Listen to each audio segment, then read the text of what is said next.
hartos temas que hablar en el inicio de este segundo tercio del año, así es que, sin más preámbulos, saludamos a la editora general de nuestro departamento de prensa, Montserrat Rolano. ¿Cómo estás, Monse? Buenos días. Hola, buenos días. Muy bien, con todo el ánimo de día lunes. Muy bien. Espero contagiarla. Sí, estuvo muy teatral eso, ¿eh? No lo digo en el sentido negativo, muy por el contrario. No lo dije irónicamente, lo dije en serio. Sí, muy bien, muy bien. Bueno, Sofía Brito, espero que al menos un pedacito del entusiasmo de Montserrat te embargue en este momento. Bienvenida. Muchas gracias por la invitación. Estoy un poquito resfriada, así que no estoy tan entusiasmada porque no me resfriaba desde el COVID. Pero muchas gracias por la invitación y feliz de estar acá. Muy feliz de poder comentar la coyuntura. No, nosotros también. Y por supuesto también saludamos a la secretaria general de la Democracia Cristiana, Cecilia Valdés. Bienvenida, Cecilia. Muchas gracias, como siempre. Muchas gracias, buenos días. Buenos días a todos y todas y que tengamos una buena semana, como dice la Monse, con toda la fuerza. Sí, pues, yo creo que en mi caso tiene que ver con el cambio de hora que permite dormir una hora más, por lo tanto eso genera más descanso. Especialmente para las mamás con niños chicos, sí, una hora más de sueño es el mejor regalo que se puede hacer. Sí, claro. Sí, es verdad.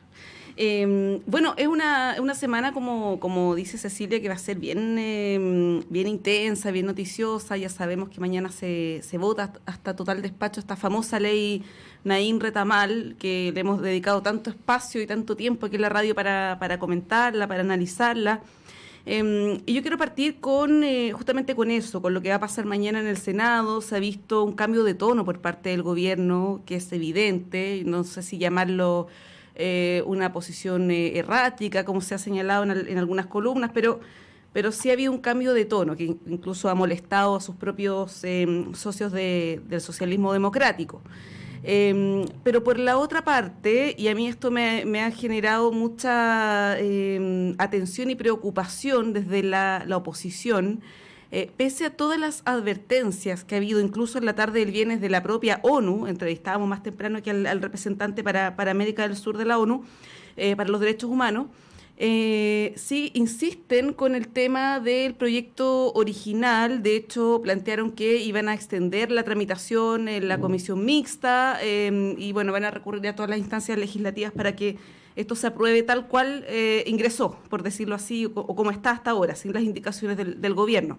Y ahí preguntarles, porque es tan evidente que el proyecto vulnera garantías en términos de derechos humanos. Eso ya, no voy a repetir todos los expertos transversalmente, desde la Universidad del Desarrollo hasta pasando por todas las casas de estudio, todos los organismos de derechos humanos, todos los expertos, penalistas, en fin.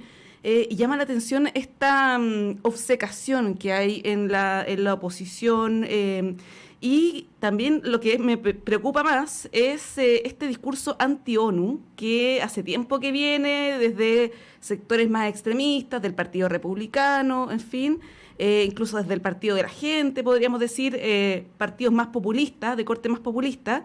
Pero yo escuchaba ayer al diputado Guillermo Ramírez, de la UDI, decir: la ONU ha tenido una posición política totalmente parcial, y lo mismo con el senador Macaya, lo mismo con el diputado Lonton, que salió a reaccionar el viernes apenas salió esto de la ONU.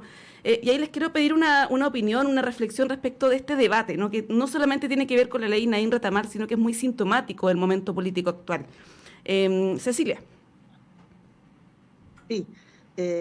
Muchas gracias por la pregunta de fondo, Monse, porque lo de la ley, bueno, yo creo que está súper claro que tratando de solucionar un problema se creó otro finalmente, ¿ah?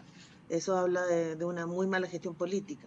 Pero en el tema de fondo, esto de criticar las recomendaciones de Naciones Unidas, uno al final agradece que no esté gobernando la derecha, porque terminaríamos en una dictadura desconociendo los tratados internacionales, desconociendo el derecho internacional. Volveríamos a ser ese país aislado que no rendía cuenta a nadie, hacía lo que quería, con violaciones a los derechos humanos, etcétera, y que no le salía gratis. Entonces, esta posición de la derecha, que yo creo que la desnuda completamente, como efectivamente es, porque construir una democracia tiene que tener un debate político de fondo, o sea, simplificar una ley que en su contenido es por esencia compleja, habla de la liviandad con que se ven estos principios por parte de la derecha. Y en ese sentido yo hago un llamado a que se respete hoy día y que se cuide la democracia en el fondo, porque no es intromisión, es por las reglas del juego que todos los países nos ponemos a disposición para cuidar los derechos de los ciudadanos, de todo el mundo. Entonces, aquí hay una liviandad, hace rato ya que de repente se está legislando más hacia los aplausos y los populismos baratos que para solucionar los temas de fondo. Entonces, yo en eso completamente de acuerdo con tu reflexión, Monse, con la pregunta que haces. Esto también nos tiene que llamar la atención y hay que decir, oye, cuidado, qué tipo de democracia, cómo nos insertamos en el mundo, cómo firmamos tratados y después los desconocemos, qué pasa con el derecho internacional en esto. Entonces, yo diría cuidado, porque no somos un país aislado del mundo como lo fuimos en algún minuto, a la fuerza, sino que hoy día estamos conectados en una red de países en donde todos los países podemos conversar, dialogar y ver cómo solucionamos nuestros problemas de fondo. Así que esa es mi postura, queridos amigos. Sí.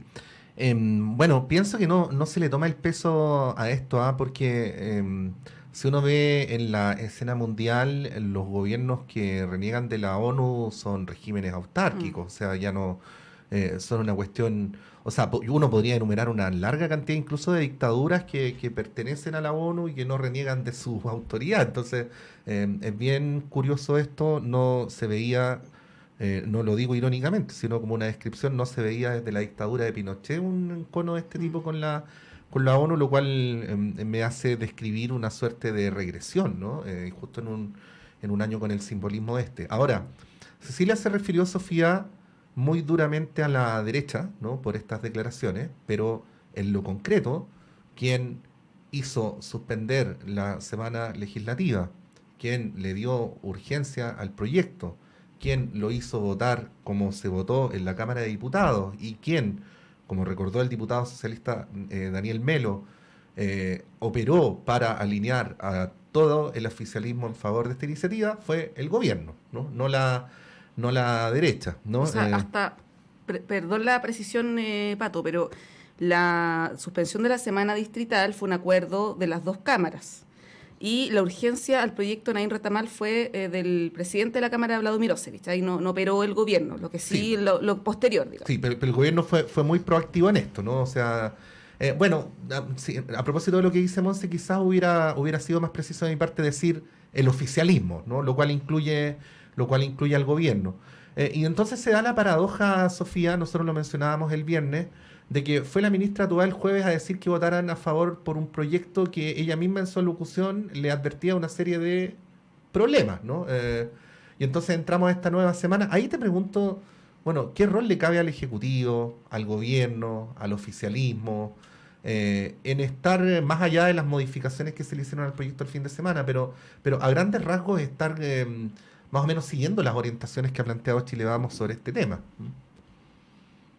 Bueno, yo creo que desde el año pasado que ya hay un ambiente que ha favorecido, incluso antes del plebiscito, como repensar un poco cuál es la agenda de la izquierda y el oficialismo en general con respecto a seguridad, y muchas disculpas, ¿no? Como disculpas por las posiciones que se han tenido tanto en el Congreso, cuando el presidente era diputado, como también en realidad la forma de entender el problema de la seguridad que tiene la izquierda o que tienen los gobiernos progresistas, que es distinta justamente a la derecha. Pero acá ha sido un constante disculparse, y yo creo que la semana pasada fue ya como, de alguna manera, un punto así de culminación de todo este proceso, porque pasa lo de Carter, luego el presidente dice que también va a acompañar a los operativos policiales, como en una especie como de, no sé, creerse un poco el superhéroe que va a salvar el país con esos operativos. Y luego pasa o sea, y obviamente que todo eso cimienta la posibilidad de esta ley de urgencia, ¿no? Que además es muy clásico del populismo penal hacer esto. O sea, en realidad lo que pasó con la muerte de la carabinera no tiene mucho que ver con la aprobación de esta ley. Esta ley es otra cosa muy distinta, pero aún así se vincula toda esa agenda de seguridad y se posiciona, digamos, todos los medios de comunicación en la posición de como, bueno, el gobierno ahora está dividido, el PC no quiere votar a favor de la ley, Sí. y eso en el fondo va en contra de la seguridad, y la seguridad es un problema de todos. Ahí yo creo que me ha... me llamaba mucho la atención que no exista justamente una vinculación entre los problemas de seguridad con, por ejemplo, los problemas de cultura y educación. Eh, Me ha sorprendido de mala manera que, por ejemplo, una política como los puntos de cultura comunitaria, que este año tienen financiamiento por la ley de presupuesto, que fue un proyecto bueno, que era parte de la promesa de campaña de Boric, se trabajó el año pasado con diferentes expertos a nivel internacional para poder implementarla acá, y no hay un discurso público que hable más allá de atacar la violencia con violencia, ¿no? O sea, ¿cuándo empezamos a hablar de la recuperación de los territorios? Y por eso también llama tanto la atención lo que hace Carter, porque en verdad es una medida que uno puede decir, bueno, en realidad no tiene ningún sentido, pero en términos de lo que pasa en el espacio público es que, claro, es como, bueno, están sacando a los narcos de su casa, entre comillas, ¿no? Sabemos que al final esas casas probablemente están desocupadas hace un montón de tiempo, o sea, todo lo que podemos saber atrás, pero ese tweet es lo que queda, ¿no? Esa imagen de un alcalde que se atreve a ir al territorio a la recuperación de él. Y yo creo que ahí, por eso encuentro que está muy compleja la situación de solamente hablar cuando hablamos de seguridad, solamente hablar de Fuerzas Armadas, solamente hablar de fuerzas de orden y seguridad, y no pensar justamente en un proyecto de largo plazo de la recuperación de los espacios públicos en los territorios, que además también fue una de las cuestiones que fue relevante dentro de la revuelta del 2019. O sea, tenemos una dimensión de manifestación social muy fuerte, pero también de recuperación de espacios, de poder conversar en las plazas, de poder tener un espacio en el cual recrearse, que es justamente lo que hoy día está en cuestión también con la agenda de seguridad. Al final de cuentas no podemos salir a la calle, ¿no? O sea, es como esta la sensación de que cada vez se puede salir menos a la calle. Así que creo que creo que es importante que se empiece a hablar también de educación y de cultura en esta agenda de seguridad, que son justamente las vías por las cuales otros países han podido salir de crisis como esta. Sí, bueno, ahí siguiendo lo que planteaba Pato recién, Cecilia, preguntarte cómo ves al gobierno en el momento actual en el que está con esta debilidad. La semana pasada alguien decía una baja autoestima, una incapacidad para imponer sus términos, su lenguaje, su agenda, y se ve atrapada y arrastrada a seguir el ritmo que pone la oposición. Eso es muy claro, es muy evidente. Ayer, por ejemplo, la ministra Toá decía, nosotros, bueno, esto lo he dicho también otras veces, pero daba cuenta de que los planes del gobierno originalmente eran incluir algunos elementos de la ley Retamal en la ley sobre la regulación del uso de la fuerza para las policías, que se iba a presentar el mes de abril. Ahí uno se pregunta por qué el gobierno no tomó la decisión de enfocar sus esfuerzos en esa ley y no en esta otra. Eso por un lado. Y el tema que lo hemos hablado también la semana pasada acá, lo de la reforma Carabineros, nadie habla de la reforma Carabineros. Se está hablando de entregarle más facultades, más, entre comillas, confianza a Carabineros para el uso de armas, lo que uno lo entiende que en un contexto como este es razonable, pero nadie habla de la formación de Carabineros, de que puedan tener un criterio que permita que nosotros también le demos esa confianza. Y pareciera que todo lo que pasó hace 2, 3 años no ocurrió, se borró. Por lo tanto, el gobierno no ha tenido la capacidad para sostener un discurso respecto, por ejemplo, de los cuestionamientos a Carabineros. Incluso el general Yáñez está siendo cuestionado, lo hemos dicho acá, Amnistía Internacional, en fin. ¿Cómo ves posicionado al gobierno en este momento? Bueno, se han dicho ya muchos análisis, nada nuevo en lo que voy a decir. Yo creo que aquí hay cierta ansiedad mirando las encuestas más que otra cosa. Eh, yo creo que gobernar es complejo y tiene que tener cierta densidad política. Yo creo que se ha caído un poco en esa cosa un poquito más express, más tratar de demostrar que el contenido de lo Ujú. que significa esto. O sea, la democracia no puede ser víctima de su propia fuerza en esto. Y ese análisis yo creo que faltó derechamente del gobierno completo, ¿no? Completo, aquí no se salvó nadie. Eh, la agenda de seguridad que también tiene que ir con inteligencia, de combatir el crimen organizado, el narcotráfico, la reforma a la formación de policía. eh, ¿Dónde está? ¿Dónde está el tema más de fondo, lo que nos va a permitir tener soluciones que no son tan rápidas, ¿cierto? Porque tenemos un problema latente hoy, pero sí que nos va a permitir solucionar el problema de raíz. Eh, yo creo que adaptar la seguridad y la policía hacia una delincuencia armada hoy día es urgente. Nadie puede desconocer que hoy día la delincuencia tiene otras herramientas que son mucho más peligrosas, eso es absolutamente necesario. Pero también la fiscalización de las policías, también lo que significa no contravenir derechos fundamentales de las personas, eso tiene que ser fiscalizado. O sea, no nos Mm. podemos quedar en esta simplificación una ley cuando el contenido de fondo debe ser súper complejo y súper analizado. Eh, yo creo que regular esta legítima defensa privilegiada frente a la legítima defensa de cualquier ciudadano no puede ser un tema en el tapete. Es como definir, bueno, ¿estamos con los policías o estamos con los ciudadanos? Se ha dado como un debate bien ridículo, bien a mi juicio, bien de locos, porque nos han llevado a esa discusión. Y esa es una discusión en el fondo falsa, populista, demagógica, que hace que los ciudadanos empiecen a tomar partido por esto. Yo creo que el gobierno no está liderando.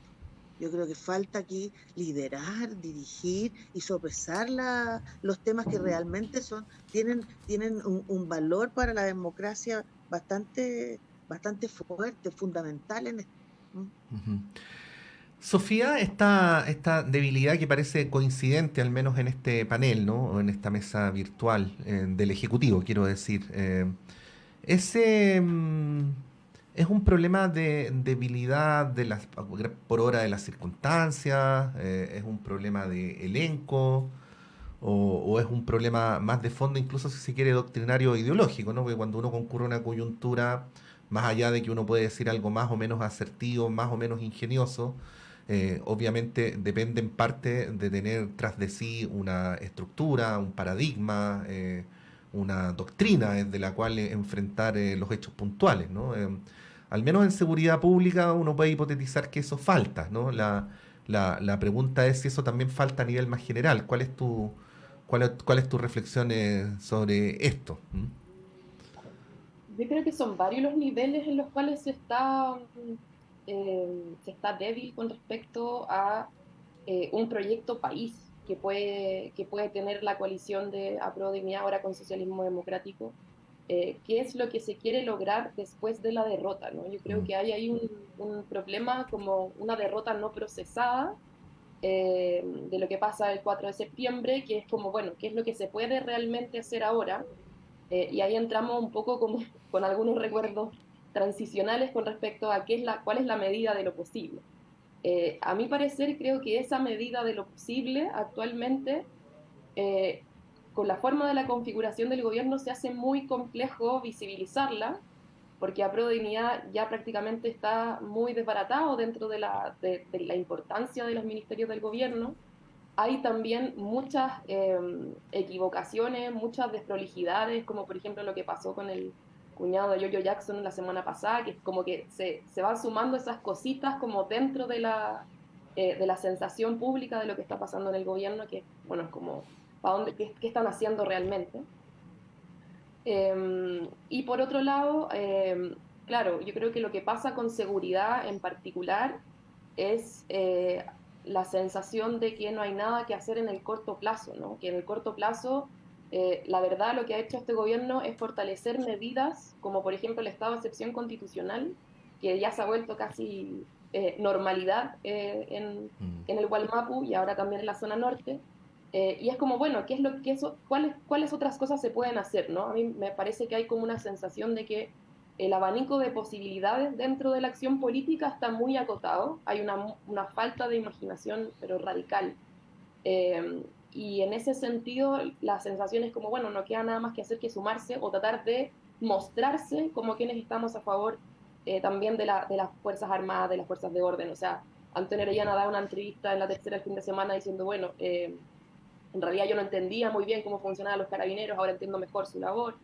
Y así una serie de disculpas que posicionan también, que van posicionando esta noción de que lo que pasa en octubre del 2019 también es un estallido delictual, ¿no?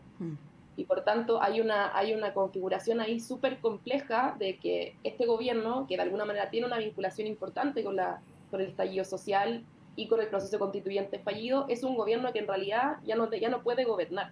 Da una sensación que es como, bueno, como ya perdieron en esas situaciones, como ya hemos reconstruido un relato distinto de lo que pasó, incluso con el perro Matapacos metiéndolo ahí en la discusión, ahí yo creo que está el problema, ¿no? Que es como nos falta, tanto para el oficialismo como para los movimientos sociales que participaron dentro de la Convención Constitucional, un relato de la derrota que no sea simplemente, bueno, la gente lo único que quiere es más carabineros y un Chile más neoliberal, que es un poco la sensación que se instala incluso también, y pasando como a ese otro tema, en la comisión de expertos, ¿no? Que es como estamos recogiendo lo mejor de la Constitución del 80, entre comillas, y algunas cositas nuevas para poder mejorar el sistema político. Y yo creo que no, yo creo que el relato hay que pensarlo desde otro lado, hay que pensar qué pasó realmente con la pandemia, con la convención, con la desafección de la democracia representativa, que hoy día no está haciendo que los discursos más de izquierda, los discursos que tienen justamente una raigambre importante con la defensa de los derechos humanos, los discursos que piensan en una transformación más estructural de la sociedad, no puedan evidenciarse en la escena pública, y por eso también eso me llama la atención, que no hay una vinculación, por ejemplo, con cultura, ¿no? O sea, cuestiones tan importantes para la recuperación de los territorios en un momento en el cual cada vez tenemos más miedo los unos de los otros. Y creo que estar en ese momento para poder, por ejemplo, hacer una constitución es súper complejo, porque es una constitución securitaria, ¿no? Una constitución que se basa en que tenemos que desconfiar los unos de los otros en la vida en sociedad. Sí, bueno, la Sofía da el pase para el otro tema que les queríamos proponer, que es justamente lo que está pasando ahí en la sede del Congreso acá en Santiago, con los expertos trabajando arduamente varias horas al día. Y hoy día se vota, en la tarde se empiezan a votar estas propuestas de norma constitucional, y ya hay un primer indicio de lo que se está debatiendo en varios temas. Hay cuestiones que son bien distintas a lo que existe ahora, por ejemplo, en materia del sistema político, lo decía hace un ratito Verónica Undurraga, que quizás es donde más el Consejo de Expertos va a poder innovar. Ella no sé si lo decía con esas palabras, pero da a entender algo parecido. Pero hay otros ámbitos donde lo que se ha mostrado hasta ahora es muy parecido a lo que existe. Un ejemplo de eso es medio ambiente, que ha sido bien cuestionado. Y también el debate respecto del Estado social de derecho, hasta cuándo es compatible con un Estado subsidiario, que es un debate que viene hace varias semanas, pero que quizás ahora es más nítido, ¿no? Las posiciones. Ahí, Cecilia, preguntarte, no sé si nos vamos a una pausa, le doy la palabra a Cecilia, tengo la duda. Podemos hacer las dos sí, cosas. Le hacemos la pregunta y después nos vamos a la pausa. Ya. Y la Cecilia contesta a la vuelta. Sí. Son las 9 casi, así que vámonos a la pausa y a la vuelta Cecilia tiene la palabra. Vamos y volvemos.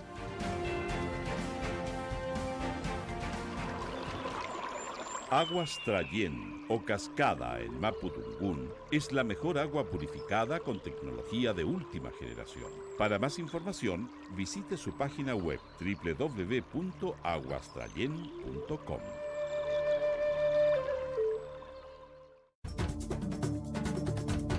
Hola, soy María Olga Mate y te quiero invitar a escuchar todos los lunes a las 5 de la tarde El Gran Teatro del Mundo, un escenario para conversar sobre nuestro rol en la sociedad, aquí en Radio Universidad de Chile. el 102.5 FM. Síguenos en nuestras redes. Te esperamos.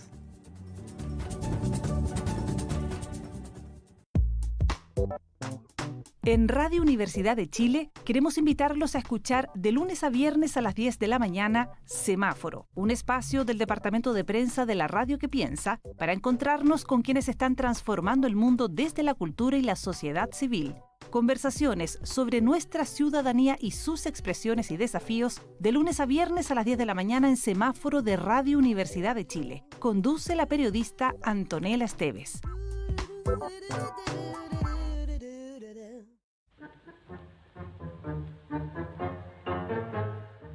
Mano a mano con el tango, con los NIN, usted ya lo sabe, todos los sábados de 10 a 11 de la mañana, por supuesto aquí en Radio Universidad de Chile, 102.5 de la frecuencia modulada.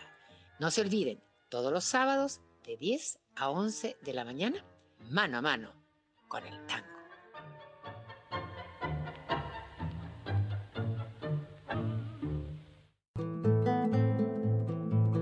Hola, soy Luis Mesina y les quiero invitar a todos y a todas para que sintonicemos todos los días viernes de 16 a 17 horas en Radio Universidad de Chile el programa Debate Social, donde estaremos discutiendo, debatiendo, conversando con amigos y amigas sobre la realidad nacional, especialmente del mundo social. Así que quedan todos invitados e invitadas a escucharnos.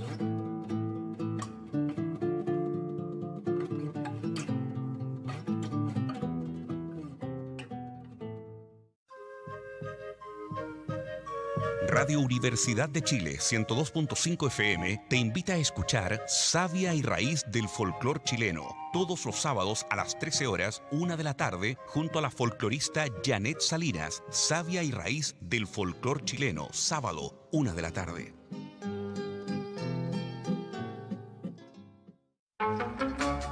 Radio Universidad de Chile le invita los lunes a las 21 horas a buscar en conjunto El Bello Cine. Una conversación musical para encontrar las buenas señales, para volver a creer en un país digno, para buscar un mejor destino, para buscar un bello cine. Un programa creado y conducido por Argos Geria. Bello Cine, lunes a las 21 horas en la radio que piensa.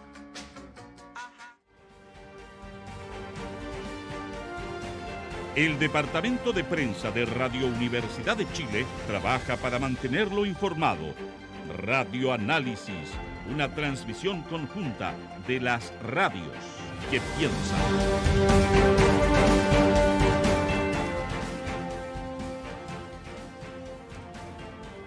Son las 9:03, continuamos en Radio Análisis, en este día lunes con Montserrat Rolano, con Cecilia Valdés y Sofía Brito. Monse, la palabra es tuya, la pregunta es tuya. Sí, pues yo ya lo había dejado introducido el tema, así que ahí Cecilia, Cecilia, Sofía, preguntarles sobre cómo ven el avance de este proceso constituyente con esto que ya hemos conocido a partir del día viernes, que ha generado cuestionamientos también. Hay quienes le ha parecido bien también. En tu consideración, Cecilia, ¿cómo lo podrías calificar? A ver, primero hacer un comentario que a mí me parece que se está haciendo una lectura errática del resultado del plebiscito del último texto constitucional. Se ha confundido el rechazo a ese texto con que somos un país conservador. Se ha equiparado eso. Y frente a eso es que se están haciendo ciertas normas, como las que estamos viendo hoy día, como el anteproyecto constitucional. Entonces, yo creo que se parte de un análisis errado frente a esa lectura de por qué la gente realmente rechazó ese texto constitucional. Dicho eso, también yo creo que aquí, como se parte de un diagnóstico que no es real, que simplificar en el fondo la sensación térmica de los ciudadanos, porque se nos olvida el 18 de octubre. O sea, partimos hoy día la historia desde el rechazo, pero se nos olvida que para que hubiésemos tenido este trabajo de una nueva constitución tuvo que existir un estallido social, y un estallido social que en el fondo reclamaba por este sistema injusto en donde la mayoría de los chilenos quedan fuera y hay un grupo de privilegiados. Ese fue como en términos bien simplistas la sensación de reclamo, porque la gente espontáneamente, sin partidos políticos atrás, espontáneamente salió a las calles a reclamar. Y que el mundo político aún no da respuesta a ese reclamo. Estamos hablando ya de 3 años por lo menos. Y en esta conversación del anteproyecto, lo que yo he podido ver es que estamos tratando de hacer un texto tan minimalista que en el fondo no se diga nada. Y yo creo que estamos dejando fuera cosas esenciales que hacen que ese estallido social que vimos y los reclamos de fondo no se vean reflejados en este texto. El derecho a huelga, que se vea solo en la negociación colectiva cuando ya la Corte Suprema lo ha ampliado a otro tipo de conflictos, es retroceder en derechos laborales. Ese es un ejemplo muy concreto, y eso lo deben saber los expertos en esto. Lo que hablaba Sofía del derecho medioambiental, bueno, derecho a deporte, derecho a la cultura, que estamos hablando de derechos que nos permiten mirar hacia el futuro. O sea, una constitución que no se quedó pegada atrás en lo mismo que teníamos y un poquito mejorado, sino que nos permiten ir avanzando hacia el futuro en estos derechos, en el fondo, de segunda generación, que se le llaman, se le mal llaman a mi juicio, pero no están presentes para el desarrollo de las personas.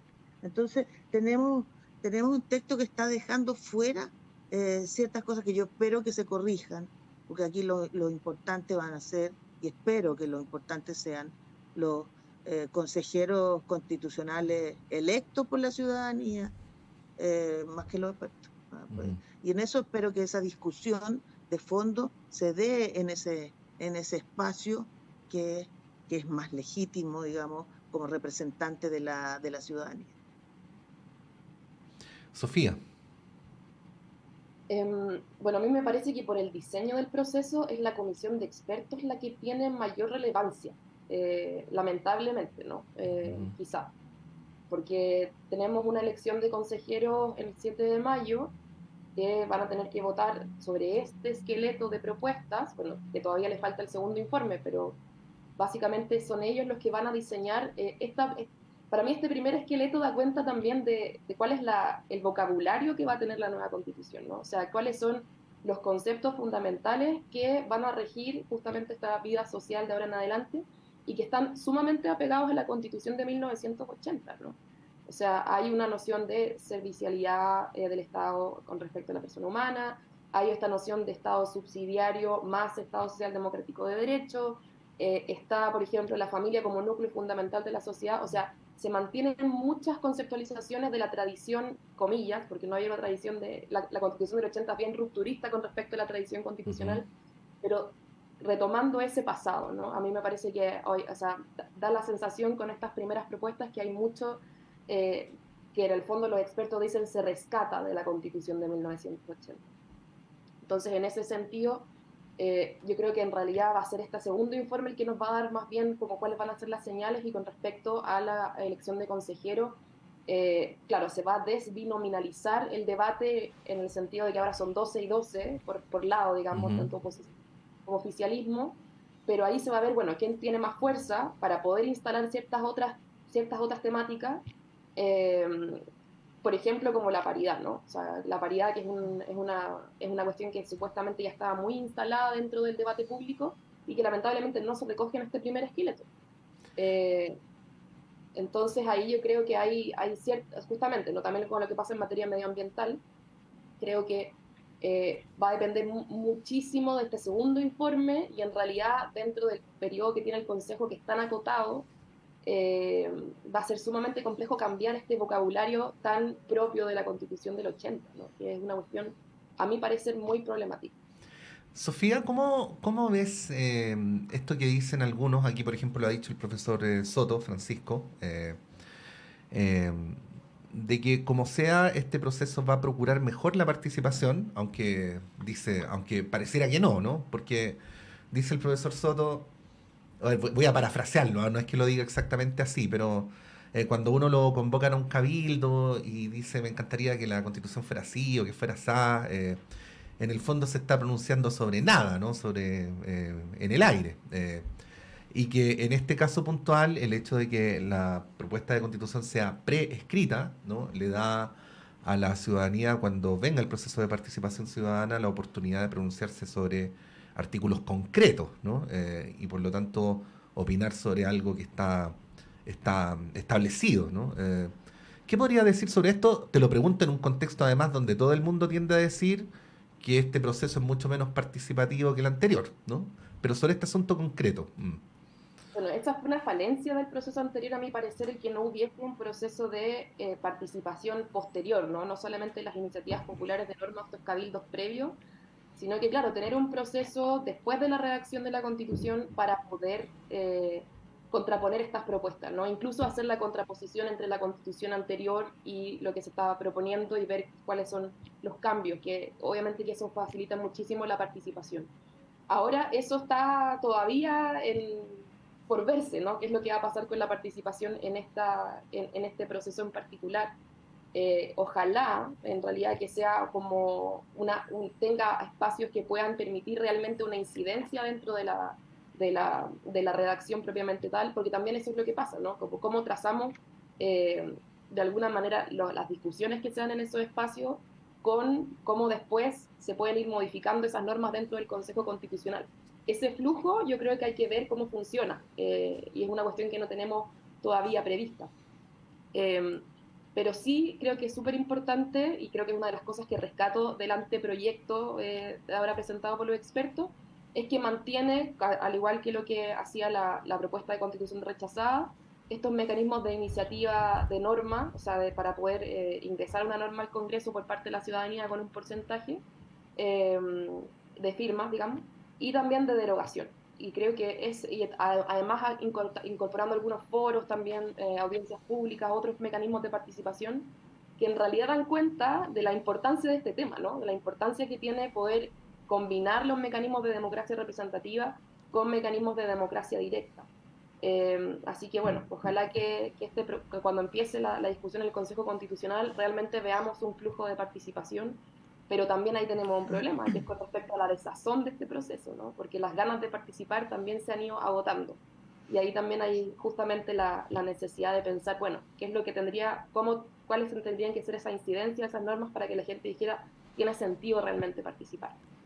Sí, justamente iba a ir a eso, a la desazón, al desinterés respecto a este proceso. Bueno, Verónica Undurraga lo decía hace un ratito acá en la radio, hacía un llamado enérgico a informarse sobre las candidaturas, y ella decía algo así como las que quieren lo mejor para el país, no recuerdo la frase, pero llamando un poco a la participación en las elecciones, porque queda un mes para las elecciones.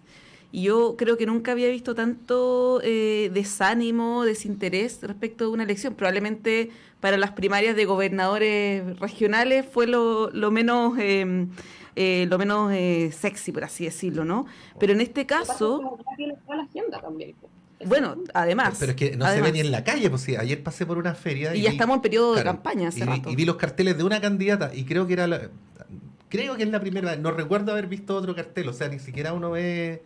En las calles onda como de campaña, no, nada. No, en la televisión no hay paneles con los candidatos.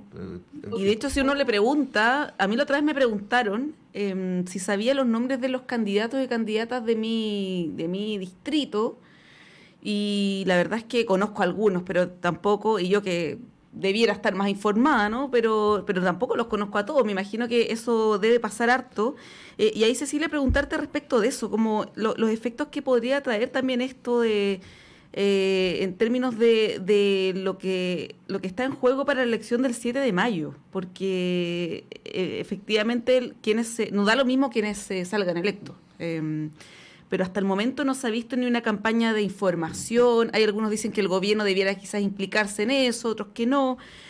¿Cómo lo ves desde el punto de vista de lo importante que es este proceso y del desánimo que hay al respecto? Primero, creo que esta es la última oportunidad que tenemos de cambiar la Constitución de Pinochet.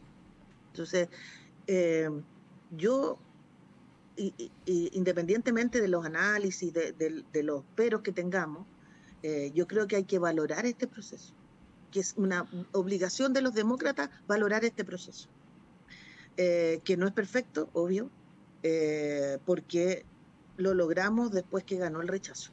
Uh-huh. Porque ganó el rechazo y la derecha estaba, bueno, ya ganamos y queda la Constitución que está. Esa era la posición de la derecha.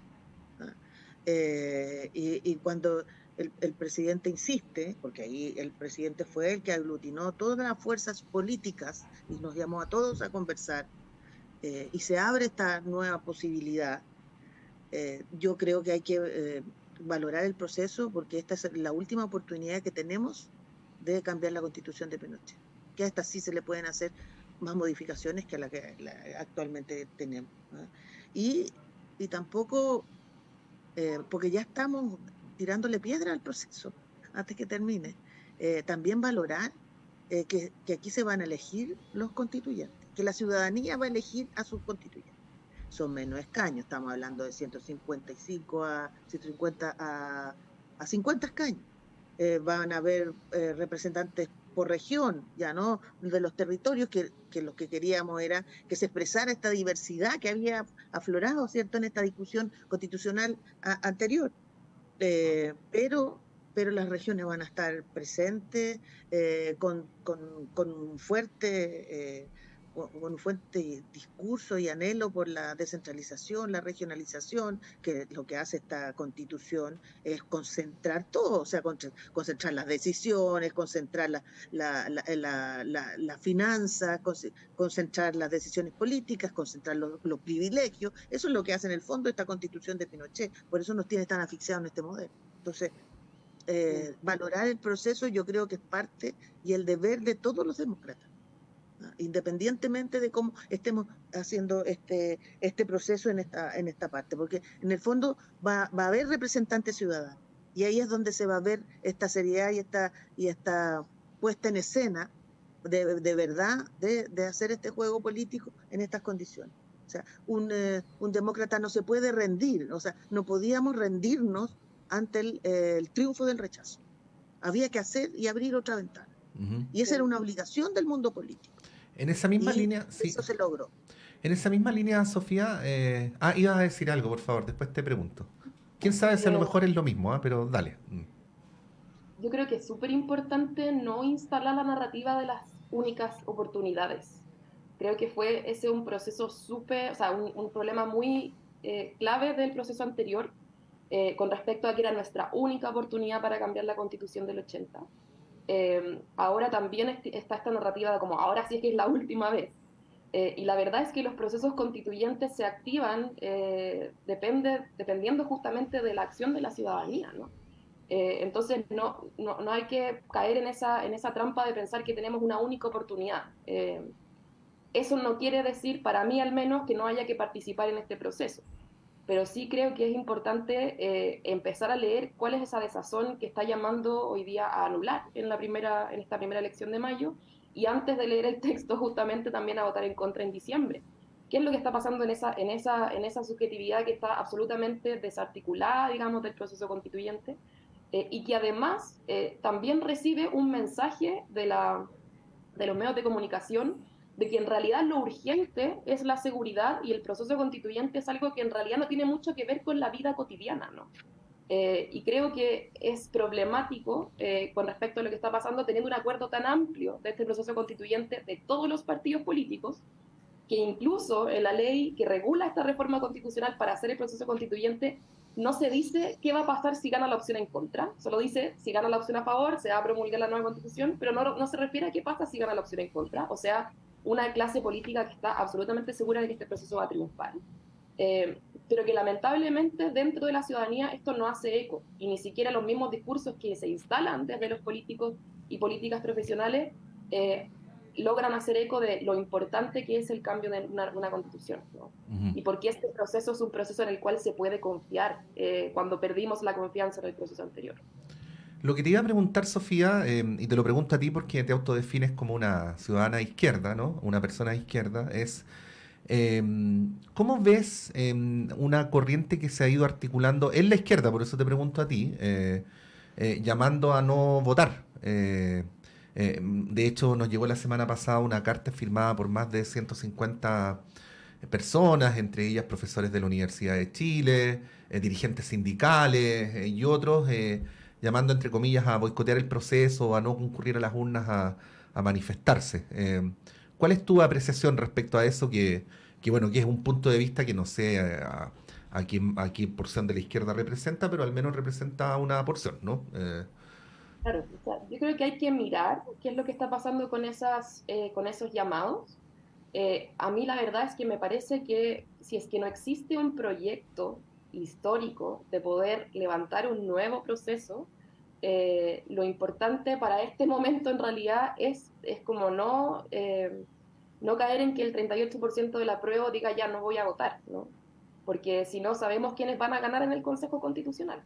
Ahora, si tuviéramos una propuesta política de qué es cómo se tiene que avanzar en la discusión constitucional que incluye la discusión de modelo económico, claro, uno puede decir, tiene sentido no legitimar esta institucionalidad que viene de partidos políticos tradicionales. Pero a mí me parece que en este momento actual, con la desazón que provoca la derrota, con la incapacidad que también tenemos de organizarnos, porque hay una baja en la organización popular y eso como está como de alguna manera como súper patente, ¿no? Con lo que pasa, por ejemplo, con el movimiento estudiantil, lo que pasa en el mismo movimiento feminista. Hay muchas redes de organización, pero que no han logrado todavía decir, bueno, ¿cuál es la alternativa que tenemos después del rechazo, ¿no? Es como que fue un golpe, dicen algunos historiadores, un golpe cívico electoral, del cual no hemos podido todavía recuperar. Y en esa recuperación yo creo que hay varias cosas, ¿no? Lamentablemente sigue siendo importante, o favorablemente sigue siendo importante lo que pasa en el proceso constituyente, por eso para mí al menos la opción es votar y poder seguir, y si es que hay espacio de participación, poder utilizarlo. Pero también hay una tarea que tiene que ver como con fuera del aparato estatal, fuera de la discusión propiamente tal de las instituciones, de qué va a pasar con la autonomía de los movimientos sociales y la rearticulación que se necesita para seguir avanzando en las demandas una vez que esta constitución cambie, o inclusive dentro de los mismos debates actuales que se están dando, como el debate de seguridad o el debate que se va a abrir con respecto a pensiones. Así que creo que la tarea en realidad es la articulación, y como tenemos esa tarea tan importante en este momento, lo que pasa en el proceso, ojalá no perderlo de vista, ¿no? O sea, no decir, bueno, ya renunciamos completamente. Sí, igual llama la atención que haya quienes quieran boicotear este proceso cuando todavía no se realiza la elección del 7 de mayo, cuando no se inicia un proceso de participación, o sea, no se le está dando una oportunidad al proceso ya, y a priori se dice que este no es legítimo, por lo tanto hay que boicotearlo. Llama la atención esa posición. Cecilia, no sé si tienes algún comentario. Sí. Incluso puede ser ilegítimo, ¿no? Pero el punto es que igual va a funcionar. La Constitución del 80, ¿cuántos años ha sido ilegítima? Igual nos rigen. O sea, hay que también pensar en eso, más allá de la legitimidad de origen, que es como un punto que siempre nos complica desde la izquierda. Cecilia.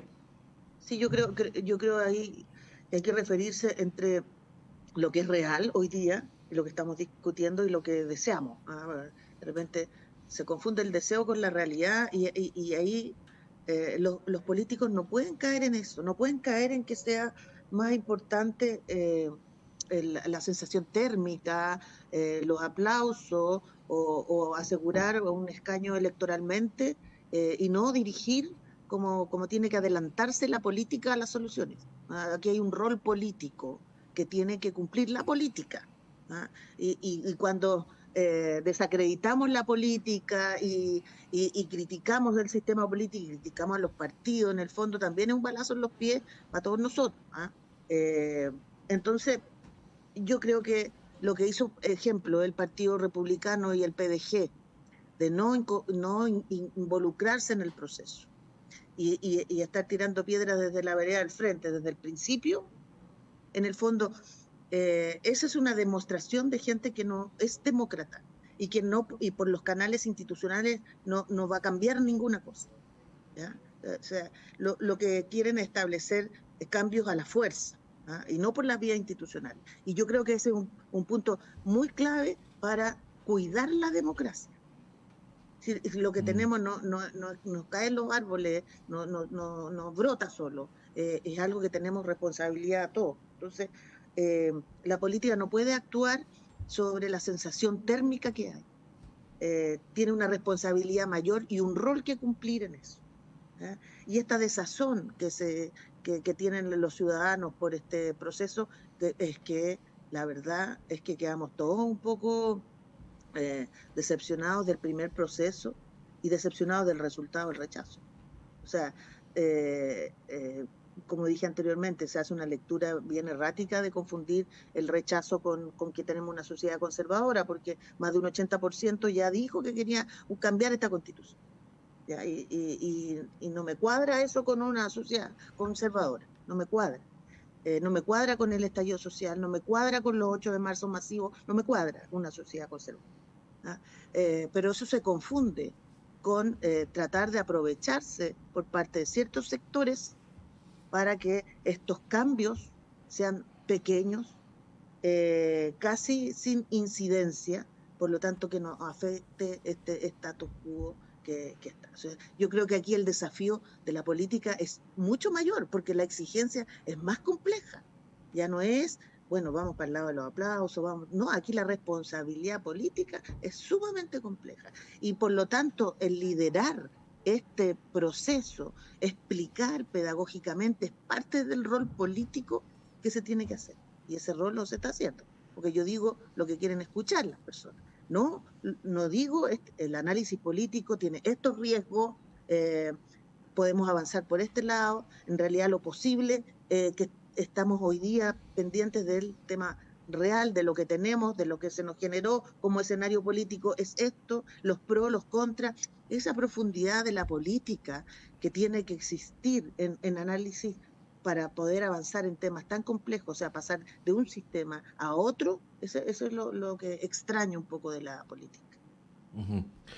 Bueno, estamos llegando al final del panel de este día lunes, del primer día de la semana y del mes, primer día hábil del mes. Agradecerle a Sofía Brito, muchas gracias Sofía, que tengas buena semana. Muchas gracias a ustedes también, que tengan una bonita semana. Igualmente para ti, Cecilia, que tengas una muy buena semana. Muchas gracias, cariño, Sofía. Bueno, y a propósito del proceso constituyente y de que ha habido críticas sobre la primera redacción de la parte medioambiental del proceso constituyente, a la vuelta nuestro colega Claudio Medrano va a tener una muy interesante entrevista. Con Montserrat vamos a una pausa y a la vuelta está Claudio con ustedes.